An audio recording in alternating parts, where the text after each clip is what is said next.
Hello to all you guitarists out there and welcome to Coda Guitar. We're going to be looking at the pentatonic scale here. Great lesson. This scale gets used by, I'll pretty much guarantee any guitarist that you like to listen to, any famous guitarist, they'll know how to play this scale and they'll have used it in several songs, either for solos or for riffs, or even in combination with chords sometimes. Sounds great, easy to play, gets used in pretty much all styles, even in classical sometimes, but certainly in rock, pop, jazz, funk, reggae, anything you can think of.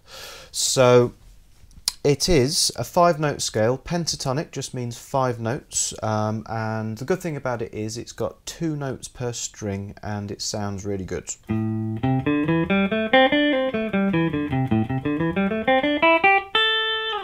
So there's a few more than 5 notes there, but what we're doing is we're actually playing in 2 octaves. So fret 5 is an A note, so I'm starting from there and I count up, including that one, 1, 2, 3, 4, 5 notes, and then the next one is the octave, 2, 3, 4, 5, and so going right up to the top string, that is the 2nd octave.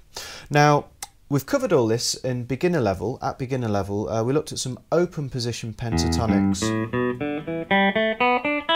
That's an E minor pentatonic, so hopefully you can already play that one. Hopefully you can hear that they sound very similar. It's just the one I played up on fret 5 in the key of A sounded a bit higher.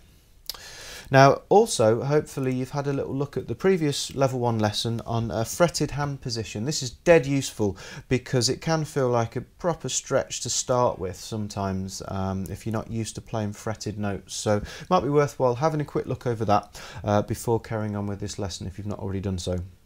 But we're going to plough straight on. So fret 5, key of A minor pentatonic, 5-note minor scale. Finger 1, fret 5. Quite flat there, as I explained in the previous lesson on fretting hand position.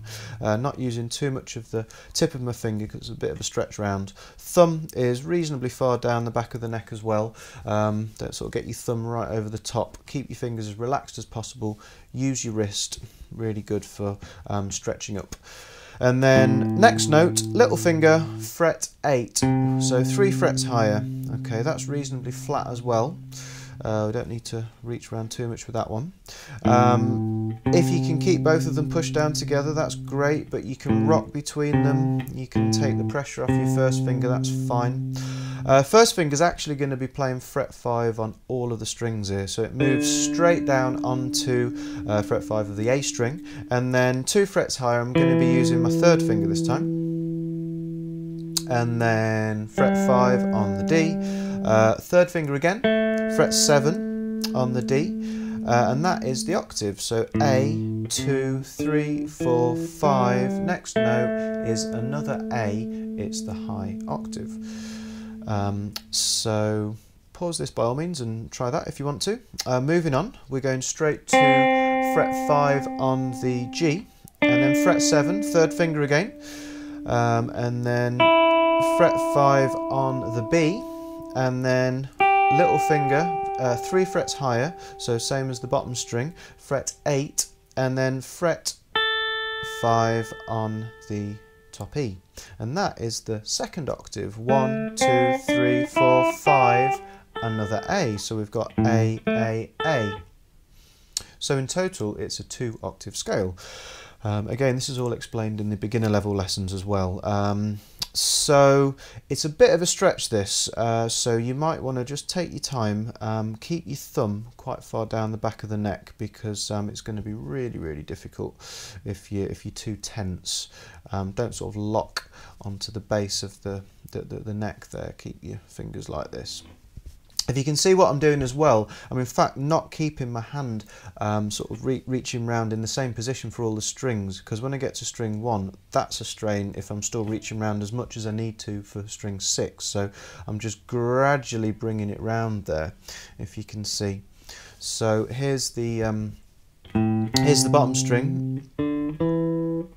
So I'm just ever so slightly, excuse me, bringing it round a little bit more, and if I descend, come back down, I'm just reaching round a little bit each time for each string. So there's quite a big difference between strings 6 and 1, the two E strings, but just a little bit of difference each time between the others. So that's quite useful because it's always really important to keep your fretting hand, well, just everything as relaxed as you possibly can when you're playing guitar, but often people have a tendency of being a bit tense when they're playing.